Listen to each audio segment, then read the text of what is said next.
Okay, so welcome to another Webinar Wednesday with the code team here at SPS. And we're going to talk about a real touchy subject today, what to document for orthoses. We will cover spinal, AFOs, a little bit of KAFO, and knee orthoses today. So my name is Molly McCoy. I run the code program for SPS. I'm also a practitioner, and I also have my own consulting company called McCoy Consulting, where I help people with documentation and billing and policy and that kind of thing. So helping other practitioners to be able to bill Medicare successfully. We will in this webinar today talk mostly about Medicare. We're really going to focus on Medicare today. Obviously, things that we know about Medicare are often translatable to other insurers and to Medicaid, so there is information in here. If you don't do a lot of Medicare, there will be some helpful information in here for you too. And let's see, going to the next slide, let's see what we got. There are things we won't be discussing today. So there are some topics that are covered elsewhere. There are topics here that are covered well in policy. They're often handled by whatever software you use. And we also have webinars, past webinars on the SPS website that address these topics. So these are the things we're not going to talk about today. Now, I recognize that probably cuts out a lot of the questions you might have. But again, we do have resources for these things. It's just not going to be covered today. Today, we're really going to focus on what practitioners are going to be able to do as far as writing better notes, getting the right information, how practitioners can write that in a way that follows the Medicare guidelines, and also how you can help educate your doctors on what to write in their notes. So we're really focused on the narrative notes from the doctors and the orthotists in today's presentation. Quickly too, I almost forgot to mention, you can certainly ask questions as we go, and it makes it more dynamic if you do, so please feel free to ask a question during. Don't hold it till the end, because if you have that question, probably 10 other people do too, right? So if you want to ask a question, simply go down to the question section of the control panel, so that GoToWebinar control panel. You're going to pop that up using the little orange arrow, and then when that opens up, you'll see a questions line. Click the little triangle next to questions, drop it down, type that question in, and as the questions come in, I'll read them and answer them. That way we get some good interaction with the audience, which always makes it more interesting. Okay, so that's what we're going to cover today, and I'm going to move through some of these slides fairly quickly because they're just quick overview. We will kind of really dig into detail in some of the later slides, so if it seems like I'm kind of blasting through these, I am, but they're just to get everybody kind of quickly on the same page, make sure we're all talking about the same thing. So this slide is just to highlight that we now only have two MAC companies, so that's Noridian and CGS, which makes it in some ways easier, at least for someone who handles national things like I do. It makes it a lot easier only to have two companies. For those of you that had to switch from NGS to CGS or Noridian, I know that's a lot more difficult. So, we're all getting used to that, this new map, but that's where we're at now. Some things that are currently under review for these companies or recently under review are listed here. Now you can see Noridian has a longer list. Doesn't mean that CGS isn't looking into these things. It just means they haven't published anything that I've seen describing those reviews. But you're probably seeing a lot of issues or a lot of questions, a lot of ADRs, additional documentation requests around these codes. No matter where you are in the country, and so these are the codes obviously that we want to focus on today and really talk about how you can help increase your chance of making that claim go right through the process as smoothly as possible. So one thing I did want to mention too before we get in deep on those codes is that there's a new standard documentation requirements LCD sort of document. That number A55426 is the number of the document. So if you go to look it up on the Noridian or CGS site, you can use that number. But I did put it in the handouts as well, so you have a copy of it there. And basically, they've taken out the general documentation requirements from each individual LCD and put it into a standard documentation requirement set. So a lot of it, as with any of these policy documents, a lot of it is not so relevant to practitioners, and so it's mixed. What the doctor needs to know, what the front office staff needs to know, what the practitioner needs to know is kind of all in this one document. So that can be a little difficult. But if you kind of look at some of the sections that you'll see under this document, the medical record documentation and correct coding section, I found were the places that had the most information that seemed really relevant to practitioners especially.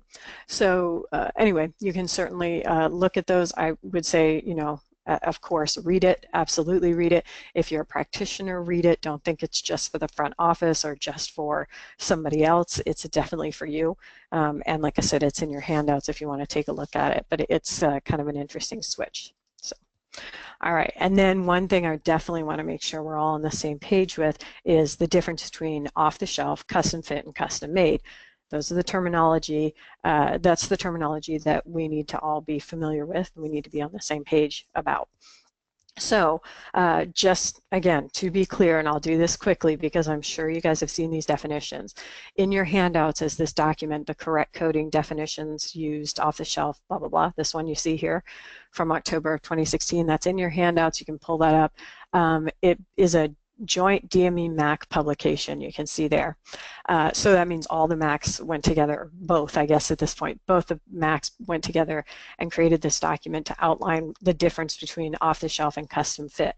So again, to quickly go through that, off-the-shelf orthotics are prefabricated. They can be supplied in a kit. You guys have seen this probably before, this definition, right?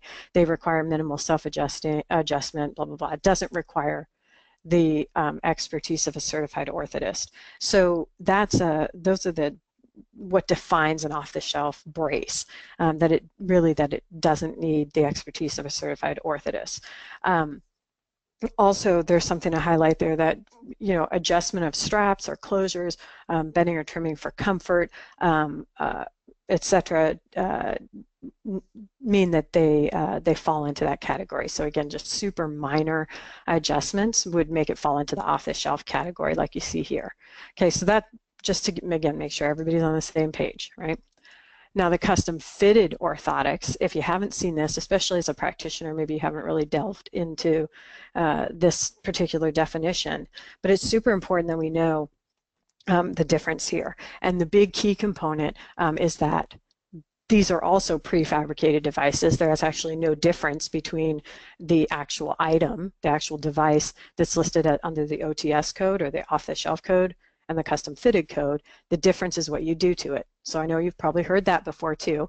We've all heard the term substantial modification, but we're going to talk about how you can actually document substantial modification in a way that satisfies that requirement, because again, we've seen this must be trimmed, bent, molded, blah, blah, blah, beyond minimal self-adjustment. We know that definition for substantial modification, but how do you actually write that down in a way that will get the claim to go through smoothly? And that's what we'll talk about.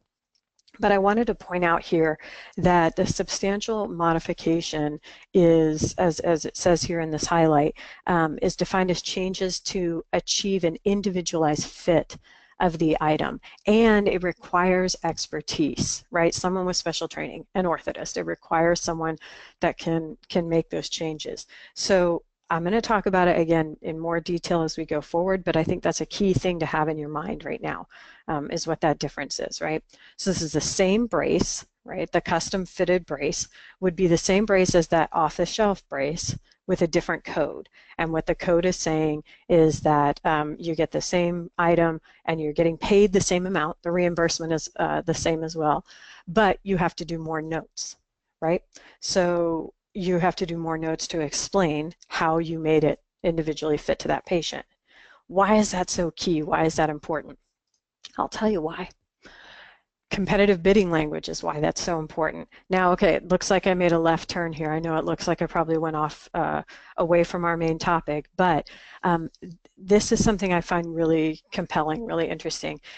Again, this is a document that you see here from the Alliance, and the Orthotic and Prosthetic Alliance, and they put out this document in 2011 to explain the Round 2 competitive bidding program. As a practitioner, I have not in the past really spent a lot of time on competitive bidding because it didn't seem too cogent right at that time, right? It seemed like we really need to focus on custom items or custom fit or custom made, those sorts of things, and that's where I've focused a lot of my attention. What I found really compelling recently was that the language that you find in competitive bidding is the same language that you find in the requirements for off-the-shelf versus custom fit modification documentation. Let me clarify what I mean here, just to be clear.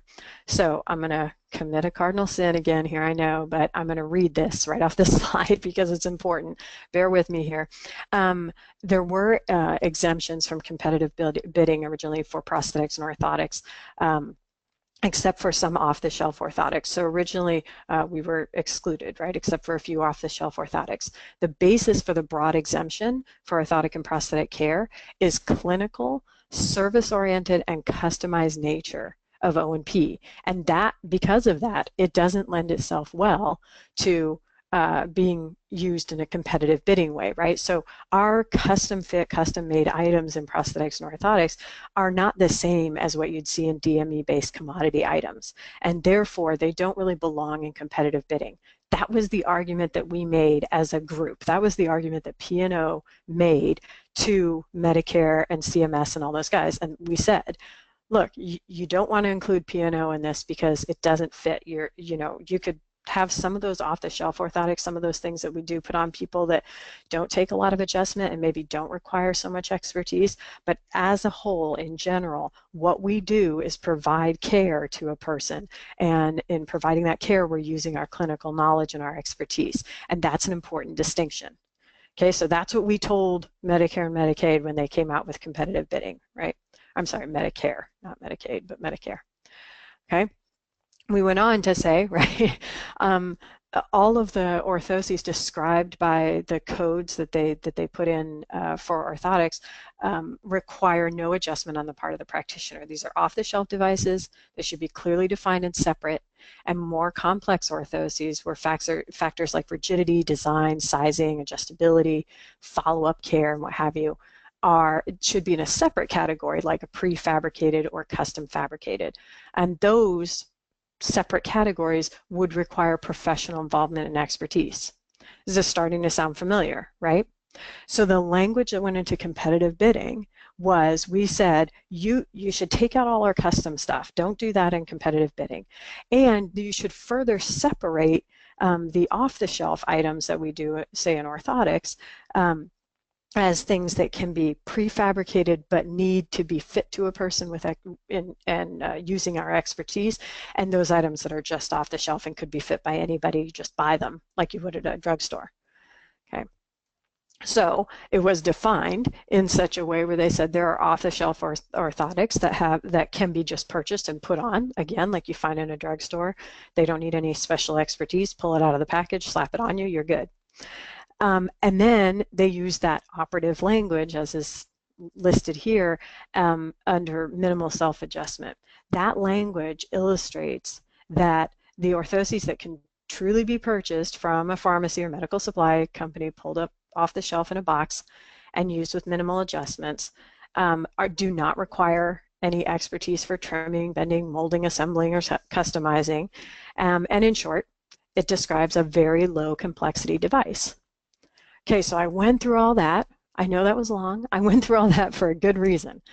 What I'm trying to drive home here is that, if we as practitioners choose to fit an orthosis or choose to or have a prescription for an orthosis, we fit that orthosis and we make substantial modification to it. Substantial modifications meaning modifications that take our clinical knowledge, right? So some anatomical difference, something that has to do with functional use, right? And they also take our tools, some things that have to be heated, some things that have to be trimmed and ground down or smoothed, any of those things. If we're fitting something that requires those substantial modifications and we don't do the extra step of writing the note to follow that, or explaining what we did to make it a substantial modification or to make it a custom fit device, then we are really shorting our entire industry, right?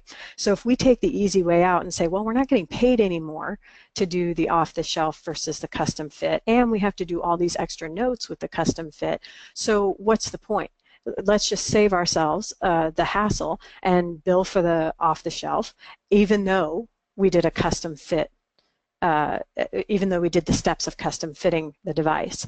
If we're doing that, I don't know if anybody is, but I'm just saying, if we are doing that, then that's a real problem, because we originally went to Medicare and said, we should have separate coding for this. We want to prove to you that we do things to these orthoses that no one else can do. So when we do that, when we do substantial modifications, it's imperative that we as orthotists write that down in a way that makes sense and follows the guidelines, and use the appropriate code that says that we did all that extra work. That is a little bit of a soapbox, but it really is based on actual policy. So it's super important that we do that as a group. And although it is an extra step and it's a lot of extra work to do that, I understand that, because we have to write all those extra notes. But I would argue that it's well worth the extra effort in the long run. So something to keep in mind. I just found it so fascinating that the language in the LCDs now is identical to what was in competitive bidding language. Anyway. Someone says, what about if no modification is done because the OT or PT will be doing the modification later? That's fascinating. I haven't heard that from other folks. So I would say, right, so if you're not doing the modification, if you're providing it off the shelf in the box, then you can't really justify using the custom fit code. I would say you have to be the one. Whoever is billing it is the one that should be doing the modifications. So that's something we could discuss later if you want to get a hold of me after this. But in general, I would say if you're doing the modifications, you should be documenting and billing the correct code. If you're not, you know, that's a different animal. Interesting question, though. So. Anyway, so I just wanted to kind of cover that just so that we all, you know, understand the nature of this discussion. Why are we having to go through all this rigmarole with custom fit? Why are we having to explain custom fit? Why are we having to do these extra notes? And is it worth it when we're not getting paid more for all of that extra effort? I would say it is worth it. So in the long run. Okay, so let's get down to the nitty-gritty. Let's talk about the little details here. Let's talk about the actual policy and how you can write your notes to reflect what the policy needs. So what you need to write is one thing, right? And then what the doctor needs to write is a separate thing. So we're going to talk about both. They'll be on separate slides as we go through. It should be easy to describe what the requirements are here, right? It should be easy. What I thought I would be doing, let me back up, what I thought I would be doing for this presentation is saying, here, I just found this one document that says, here's what custom fit means, and here's what custom made means, and here's all the detail about it. It was not that simple. So I was really surprised by how much legwork I had to do to find detail on all of these requirements. So totally understand when people say, well, I don't understand what I have to write for custom fit versus custom made in spinal or any other category. It's understandable because these documents don't seem to be, as with all things, they don't seem to be that easy to find. So, but hopefully I've got them all here in one spot. But let's see, we had a question here. Okay, so good. Okay, sorry, just want to make sure we address that. Custom fits spinal notes for orthotists. Okay, so let's talk about that. This is fascinating to me. CGS did a review of the denials for LO637 fairly recently, and the delivery documentation, what they found from that audit was the delivery documentation was not detailed in 67% of cases. No description of modifications necessary. at the time of fitting. Now, this review was a few years ago, so I would like to think that we're doing better now, although that hasn't really borne out in the numbers so much. So I'd say this is, we're probably still having an issue. And so, oh, and yes, someone asked if they watch the video later. Sorry, I just want to address this question. If they watch the video later, will they be able to get credits? And they can. So you'll have access to the quiz if you watch the recording later. So sorry, I was going to type that, but I didn't get to. So back to this slide, there were no description of modifications necessary at time of fitting back in the day, although again, I would say we're still having a problem with this based on the information we get from the MACs.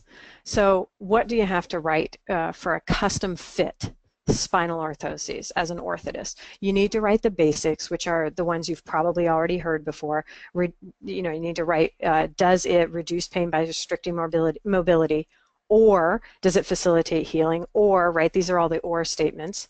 Do all of that, but then there's something else you need to do, an additional step, which would be that you have to describe what you did to modify it to make it custom fit. Okay, and this is what we were talking about earlier. How do you really do that, right? Everybody's probably seen the description of substantial modifications. It was trimmed, bent, molded, blah, blah, blah, and they were alterations beyond minimal self-adjustment. But what I've heard from lots of practitioners is, well, yeah, I see that. I thought I was addressing those things in my note. I thought I described it well, and yet I still got a denial. So what am I missing here? I think what we often see that people are missing in this particular case is, A, they're probably often using a template. So again, if you've heard these webinars before, you know I'm a big proponent of narrative notes, not template notes or checkboxes. So if you use a template or you're using checkboxes, you always want to go back and turn that into a narrative note that you review and actually look at and make sure makes sense. That's really important. Secondly, though, you also want to make sure that you explain why the modifications you made required an orthotist, right? So a lot of people will say, fit the orthosis, I trimmed it here over the thigh, and I molded it in the lumbar spine. Done, right? Why couldn't anyone do that? Why did it take you as an expert to trim it over the thigh and bend it in the lumbar spine? That's kind of the next step that you'd want to put in those notes, right? You have a knowledge of anatomy. You have a knowledge of functional brace use. You have an understanding of the support that's required. So what you need to work into those notes, and I'm not saying this is easy, it takes a little practice, but it will get easier as you do it more. You need to incorporate that, yeah, you trimmed it over the thigh, but because you're a genius orthotist, you didn't trim it too much over the thigh so that you ended up losing any control, right? You as an orthotist understand that there's a limited space you can trim over the thigh that will allow the person to have comfort in sitting but not compromise the support of the orthosis, right? That's a big deal, and that's what needs to get into your notes. It doesn't have to be a book. You don't have to go on and on for 25 pages, but you want to just mention something that indicates that the modification you made required someone who understands functional brace use, someone that understands anatomy, right? You can't just throw in the curve of the lumbar spine to any old angle. You want to know, is there a difference when they're standing and sitting? How much of a difference is there? Do you want to take a little bit of that lumbar curve out, or do you want to accommodate all of it? Those are the things that as an orthotist that need to get into your notes so that people understand that it took your knowledge to do this. Joe Schmo off the street couldn't do this. And that's kind of the next step in those notes that we need to see to get these, covered every time and smoothly, right? Also, why the patient required the substantial modification, that seems to often be missing as well. So the patient required the substantial modification because he or she has such and such living situation, he or she is a caregiver for someone else, he or she is healing in this manner, is going to this sort of therapy, whatever it is, make sure it's patient specific and make sure it's detailed. And if you're like me, you're thinking, oh my gosh, so now I have to write all of this stuff.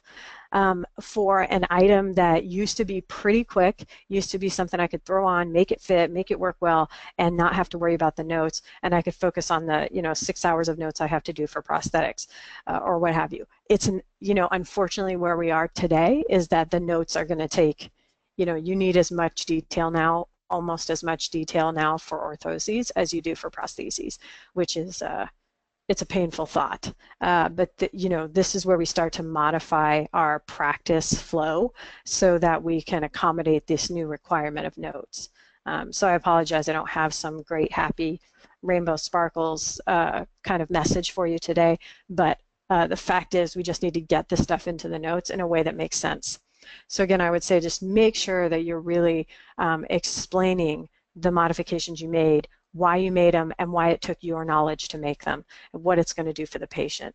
Those are those key points that I don't think come out so much in the general documentation requirements that are printed in the LCD. Someone asked a quick question, will we give copies of the slides? And I will. Those will be in the email that comes out with the quiz, so just FYI. Okay, so moving on to the note for the physician. So again, to further the dark cloud situation here that I've got going on, let's talk about what the physicians need to write in their notes for custom fit. Just to be clear, CGS again had some top denial reasons on this one. The medical record, when they did an audit a couple of years ago, the medical record did not include even the need for the orthosis in 19% of the claims. So that's pretty bad, right? Or they also would see, and I guess they also saw that only orthotist notes were sent. 16% of the time, they didn't get any doctor's notes at all. They just got orthotist notes. Our notes absolutely matter, but they can't stand alone. We need both, right? You know that. So Noridian also did a review, and they found that some of their top denial reasons for spinal was a lacking medical record. Again, this is probably not news to you guys. You've seen this, you live it, right? That we have a lot of problem getting doctor's notes in general that are appropriate. So I would say, again, for a custom fit for spinal notes for physicians, is we want to remember that the prescription is not considered part of the medical record, that if it's only written on the prescription, the information as to why it needs to be custom fit, then that's not going to be enough. It has to be in the notes themselves. So you probably know that, just wanted to get it out there. Of course, the physicians still have to get the basics in there. So the usual basics, the list right here, again, you've seen this, you've probably talked to your doctors about this. Any way that you can get this information to them repeatedly is going to be super helpful. So reduce that pain, they need to write, does it reduce pain by restricting mobility or facilitate healing, etc. down the list. Which one of these does it do, right? And that again needs to be in the note, not just on the RX. Okay. So that's kind of the key for the custom fit spinal notes for the physicians. They need to have those basic items in there. And of course, they do need to state custom fit versus off the shelf. Now, this, of course, puts us as orthotists in a pickle, doesn't it? Right? So if I get a patient who walks in the door with a prescription for a custom fit spinal orthosis, or more likely, the prescription says spinal orthosis, or more likely it says back brace, right? So whatever you have that comes in the door, that kind of prescription, and it doesn't have the detail you need, you're in that weird situation, right? Where if you see the patient right then and do something for them, you're putting yourself at an instant disadvantage as far as a Medicare patient, if you see a Medicare patient, because you don't have those doctor's notes to know, did the doctor write what you needed in those notes? And if they didn't, then the patient needs to get those notes, whether that means the patient goes back to the doctor and sees the doctor again to get these notes in the documentation, or whether that means you call the doctor and say, these are the things that have to be in here to get the brace that you're prescribing, and have that discussion with the doctor. One of those needs to happen, right? So you're in that strange situation where you could evaluate the patient and say, well, it turns out you probably need custom fit for these reasons, and then call the doctor and talk to them about it.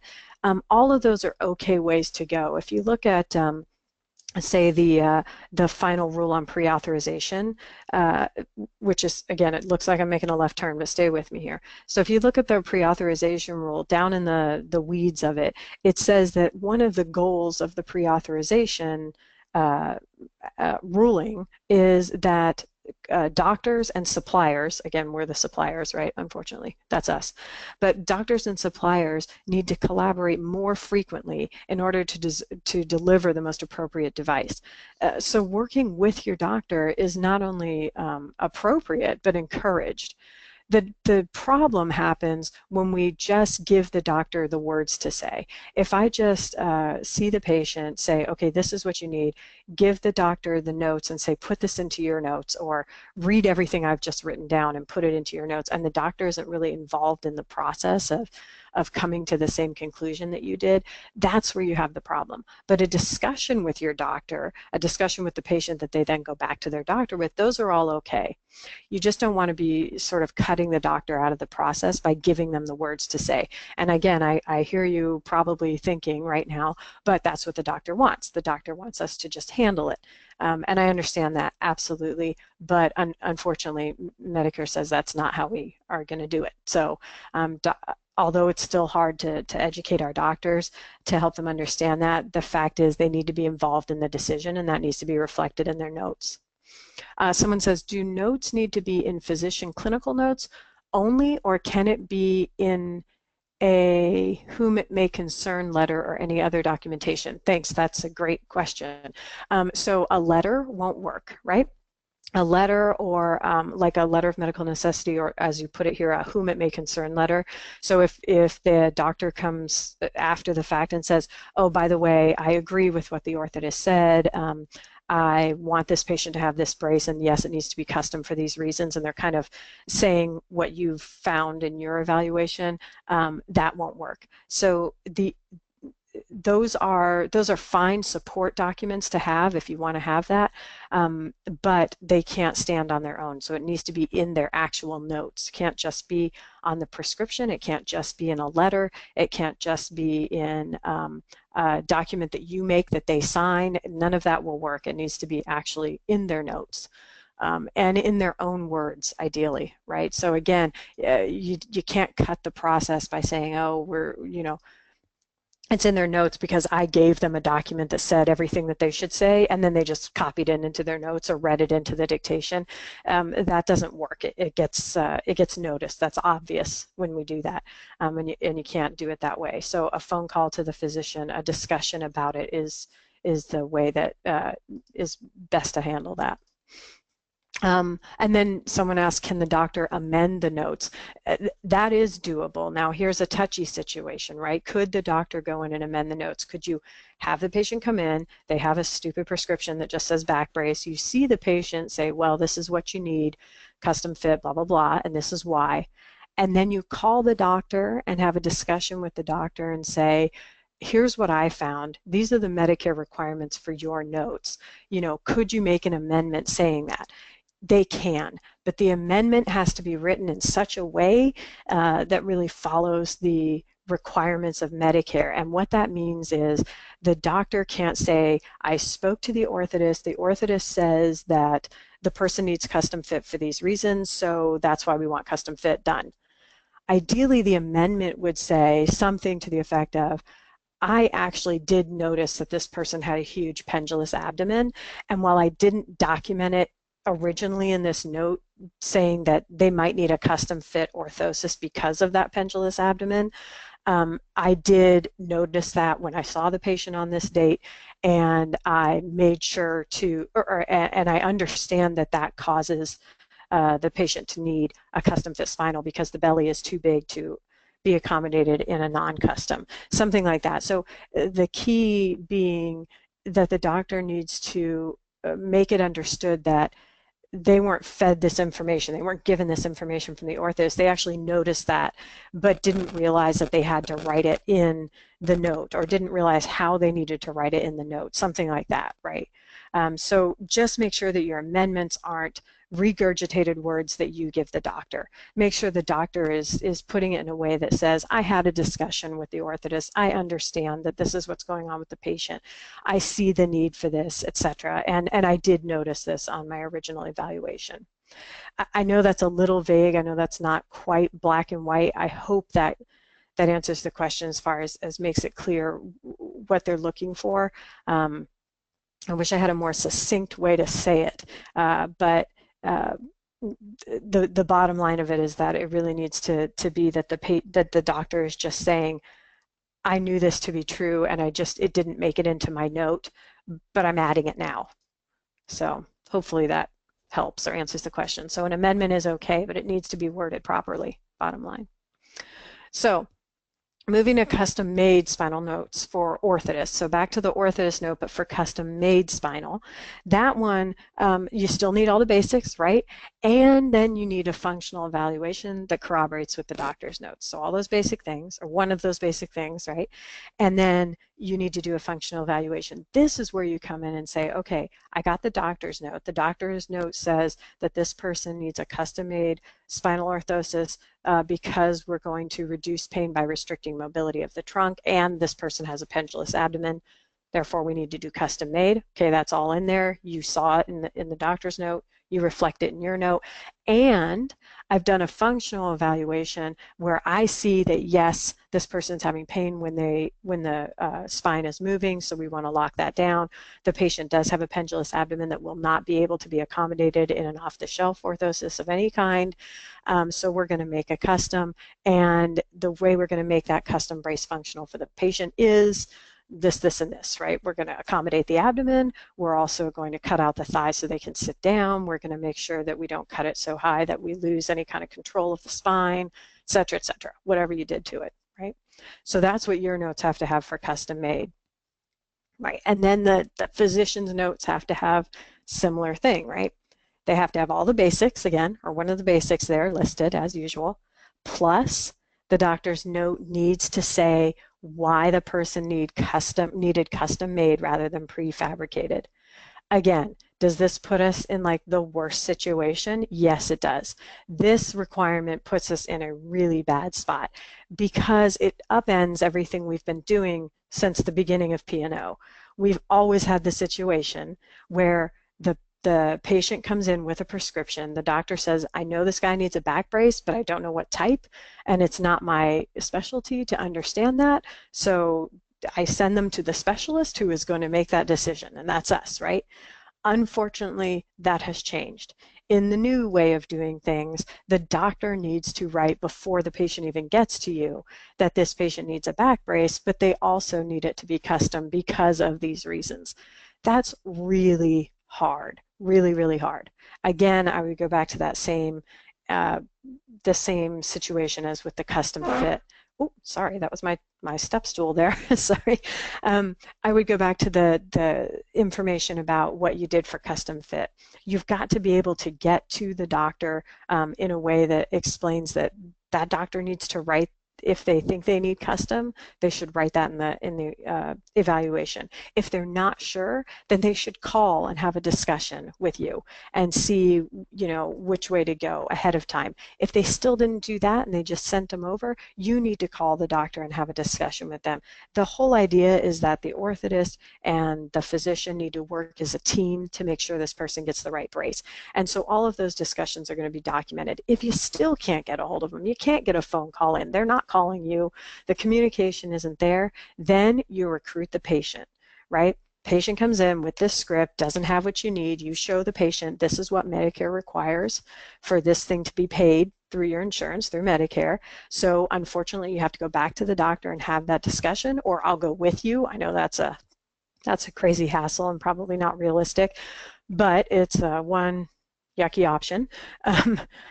Again, something where you're educating the doctor as to the fact that they need to write detail about that, or it's just not going to be covered by insurance. So, I am always on the lookout for creative ways to fix this problem. For creative ways, I listen all the time if someone says, well, I've found a way to educate my doctor that makes sense and that he or she understands. I'm running over there. How did you do it? Let me tell everybody how you did it. The best thing I've come up with so far is really, again, recruiting the patient, showing them the requirements for Medicare and saying, unfortunately, this is what we have to do. Unfortunately, these are newish procedures that we're still learning how to implement. So take this back to your doctor and explain to your doctor what needs to go into those notes so that you can get this orthosis. That is not an ideal answer, but it's just the most effective way I've seen so far. Someone asks, are the doctors made aware by Medicare of what is required by Medicare? Sort of.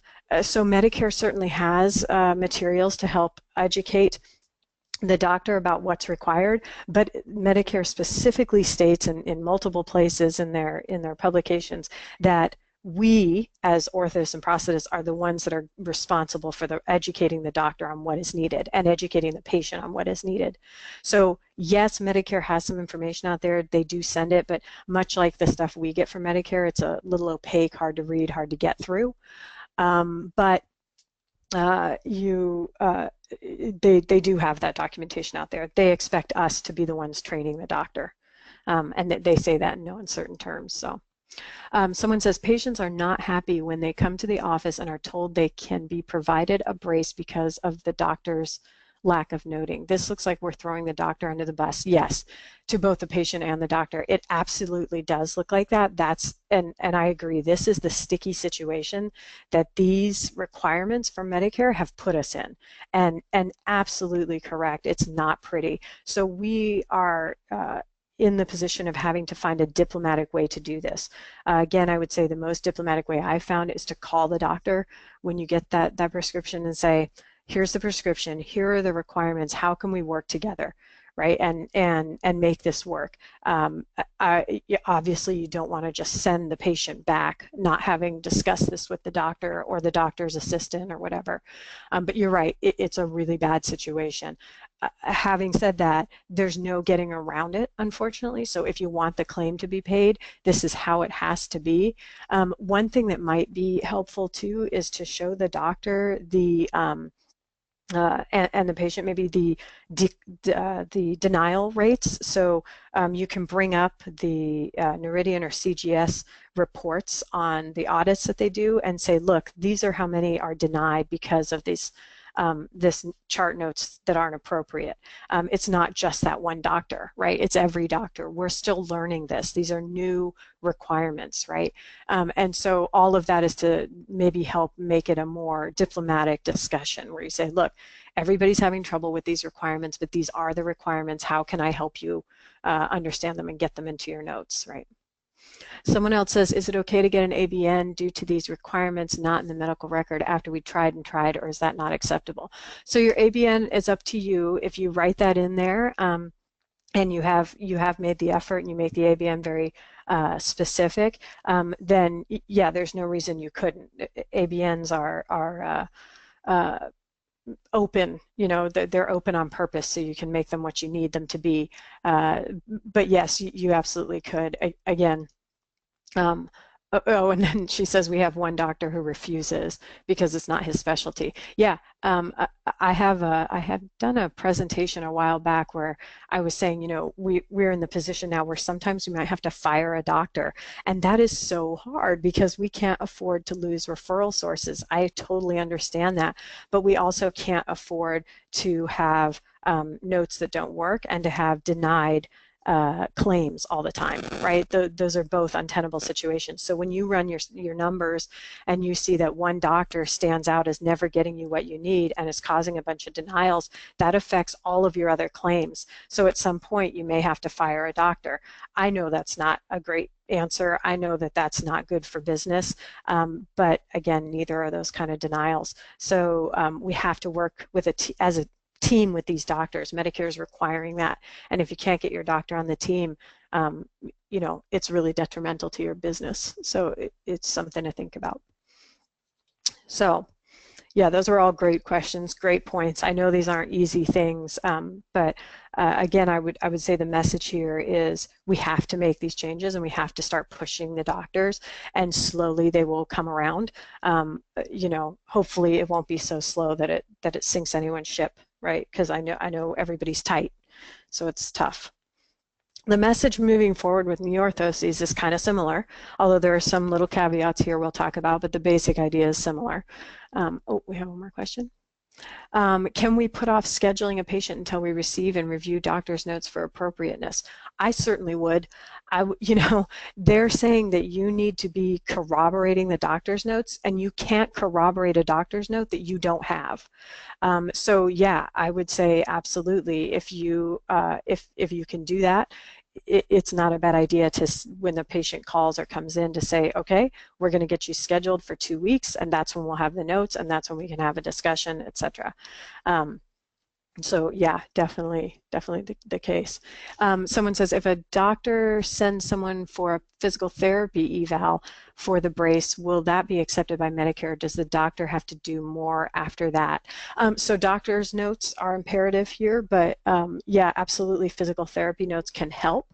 And can be you know, a backup to your doctor's notes, but in the end, the doctor's note has to actually state that the patient needed a back brace, why they needed it, and whether it was custom, not custom, off the shelf. So it's not enough by itself. COAs are trained to make those modifications as well in most cases, but we still cannot code as a custom fit, question mark.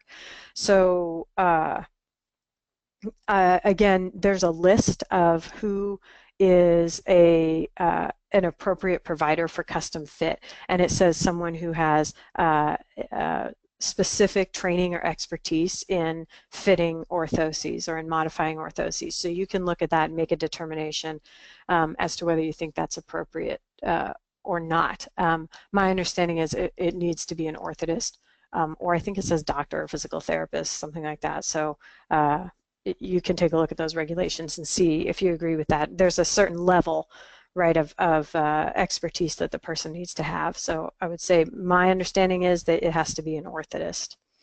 What if the doctor signs the PT notes? A great question. That doesn't do anything. So PT notes are helpful and supportive in all cases, and you can use them. They don't take the place of a doctor's note. The doctor's note still needs to be there, and having the doctor sign the PT note doesn't matter either way. It's not going to turn it into the doctor's note if they sign it.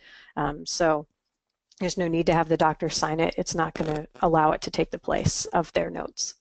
What if the physician's nurse practitioner or physician assistant writes notes since they work under the doctor? Will they accept that? That's a separate animal. There are real specific regulations around that, and they're lined out in Medicare. Send me an email after this, and I can send you the actual regulations so you can look at who is appropriate to write for documentation, whose documentation counts and whose doesn't. I can send you the actual policy on that. The doctor's offices seem to think this is acceptable by Medicare. Yeah, and in some cases it is. So it could be appropriate, but you need to look at the individual regulation to make sure that it fits your situation. So, okay, all great questions. Thanks so much for interacting and for putting your questions out there for the group. It's really helpful. Okay, so looking at knee orthoses, and you can keep the questions coming. Just because we're moving to knee orthoses doesn't mean we have to leave spinal behind. But if we look at custom fit knee orthoses, in general, again, we see really high denial rates here. Oh my gosh, I can't believe time is almost up. I'm going to have to haul through this. So I'm going to rush through knee orthoses because the bottom line is it's the same kind of message, right? Lots of denials. We need to have this detail in the notes, right? Same as before. And there are some things that the physician's notes have to have in the case of a knee orthosis that are different and important. The new LCD for knee orthoses is very clear, very detailed, has a lot of good information in it. I'd say if you haven't read it in the last literally 3 months or so, pull it again, pull the brand new version off the websites and read it again right now because it has changed pretty recently. It's got a lot more detail, it's a lot more helpful, and it really helps you understand why you would be getting denials for some of these things. A lot of the denials are around the knee instability and objective versus subjective description of joint laxity. Those are our big denial reasons, and also using only pain as a diagnosis, which isn't enough. Right, so go through, look at the knee orthoses, LCD, and you'll find it has just a wealth of information in there. This would be a good time too to talk about the handouts that you have here. In the handout section, you'll find this one handout that has these documentation checklists.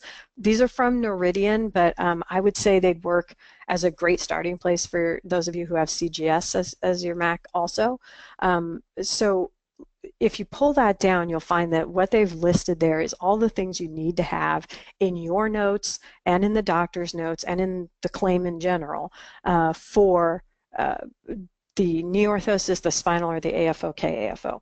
So look at those documentation checklists. Again, they're lined out really nicely so that they're detailed, but they're not, 35 pages, and they're checklist kind of sheets. So they can be a really nice way to educate your patient as to what's required because of the way that they're formatted. They're really easy to read. You can use that for your patient.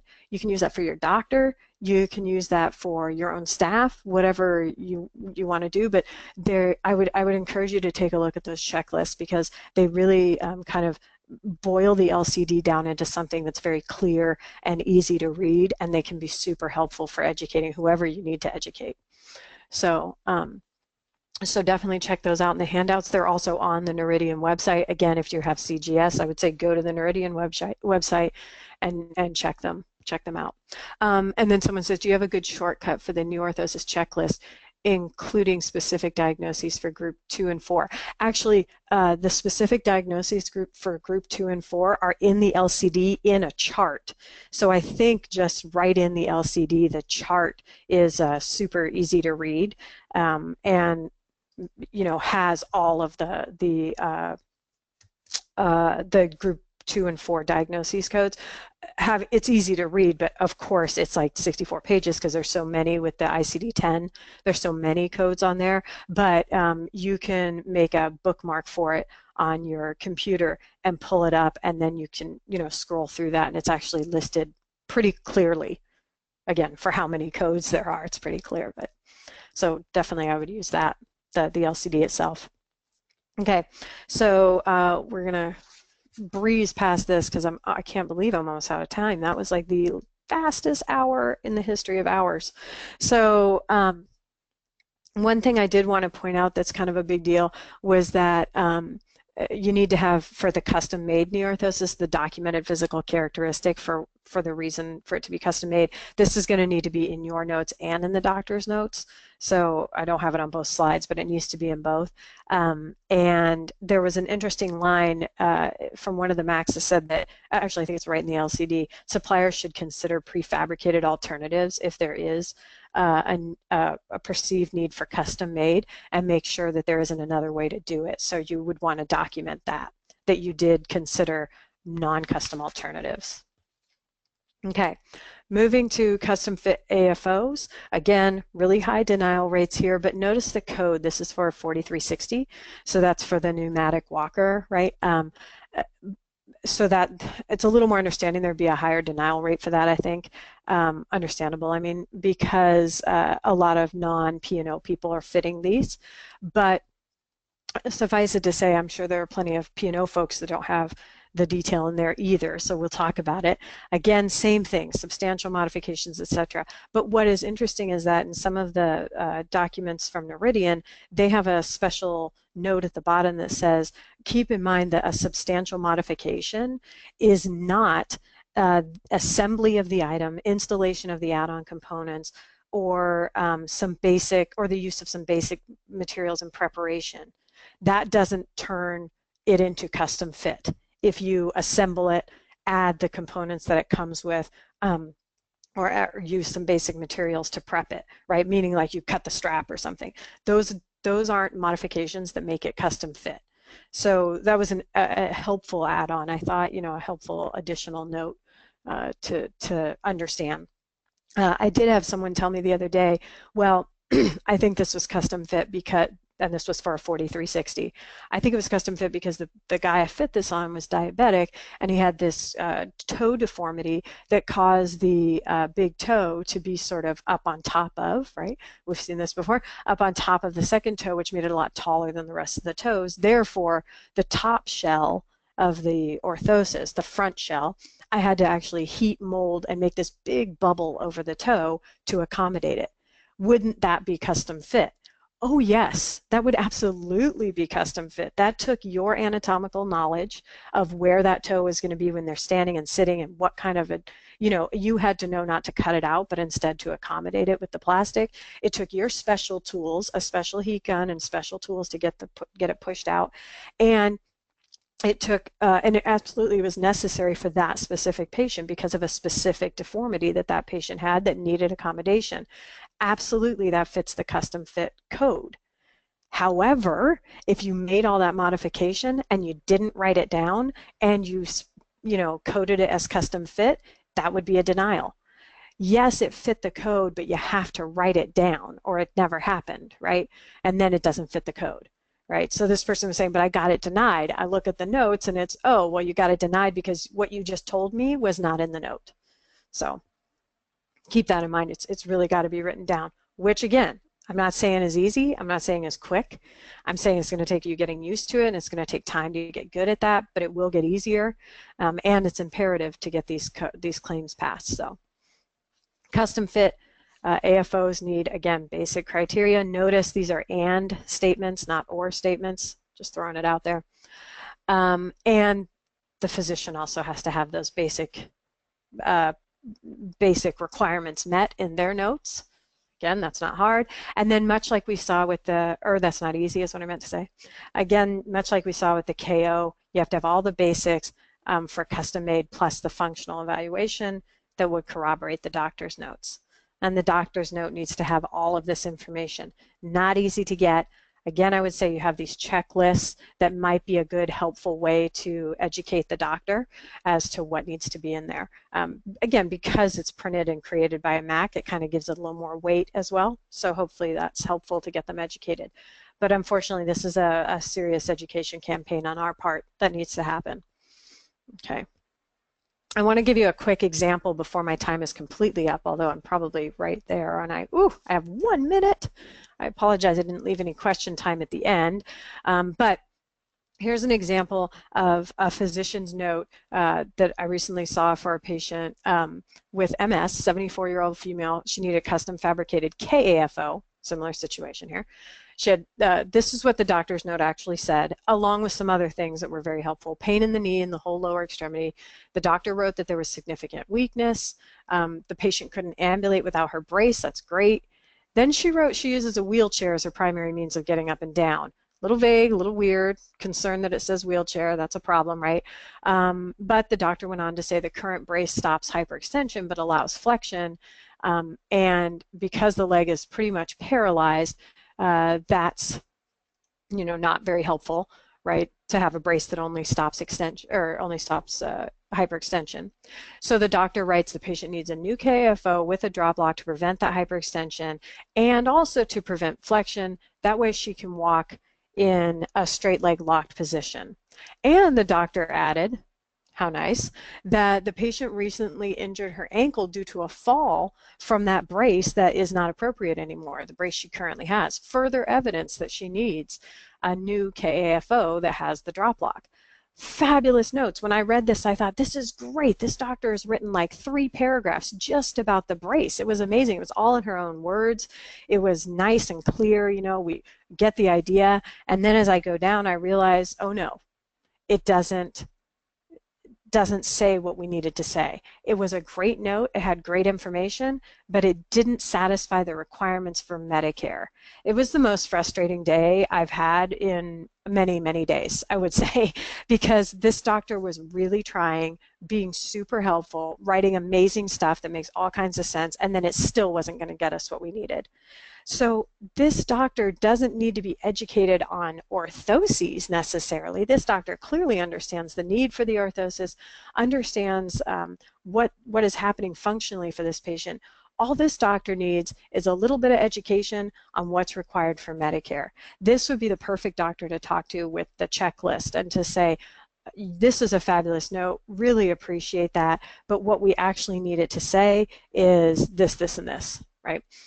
It was great that it says that this patient needs the new KAFO, but we actually need detail about why she uses the brace at all.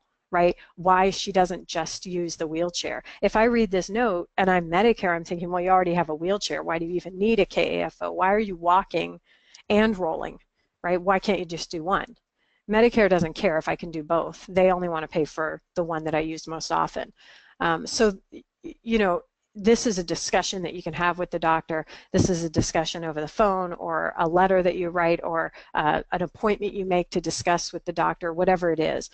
Or you go in with the patient and discuss it during their appointment, something like that. And slowly the doctor will understand this, just like clearly this doctor has been educated about orthoses and clearly has made changes to her notes that make sense. And now we just need to take that next step.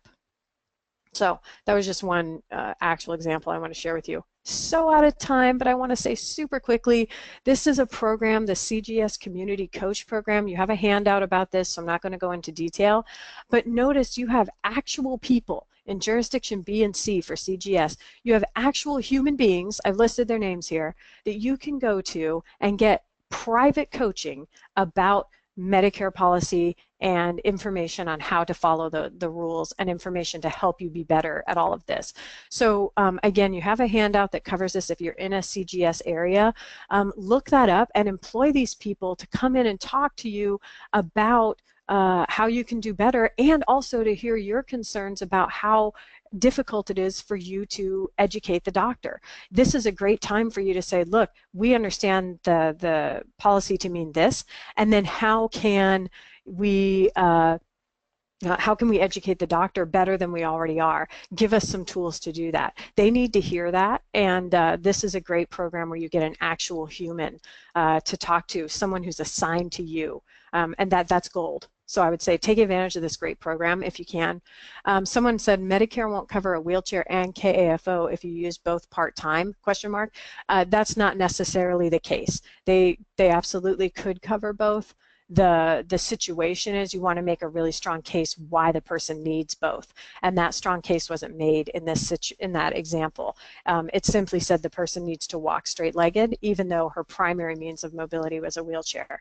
That's a little bit contradictory is all I would say. But they may cover both. You just have to make the argument that, in certain areas of the house she can't use the wheelchair. In certain activities she can't use the wheelchair. She has to have both. That's a good argument, but it needs to be actually written down. So here are the references for this presentation. You can look them up. Again, I would say a lot of the good reference materials in your handouts. Thank you very much for attending. I apologize for cutting it so close on the time and not leaving enough time for questions, although I will sit here for as long as you want and answer questions. Those of you who want to stay and ask questions, please do. I'll be here. Those of you who don't, recognize that the quiz will be emailed to you today or tomorrow. The instructions for turning it in and getting credits are on the quiz itself. The recording of the presentation will be available at the SPS site in 1 week. That recording will also have the quiz attached to it, so if your colleagues want to watch the recording and then still get the credits, they can do that. They watch the recording, answer the questions on the quiz, and send it back, and they can still get credits just as if they were attending the live one. And so a bunch of people asked, will I send out the slides? The copy of the slides will go out to you in the email that has the quiz, again, that you'll get today or tomorrow. So, so that's all coming to you in that email. And then again, if anything, if you need to watch it later, that will be available on the SPS site. Thank you all so much for attending. Thanks for your excellent questions. Really appreciate it. Again, I'll leave it open for the next few minutes in case people have additional questions. So feel free to ask those at this time, and I'll just wait to hear those. Awkward silence coming up.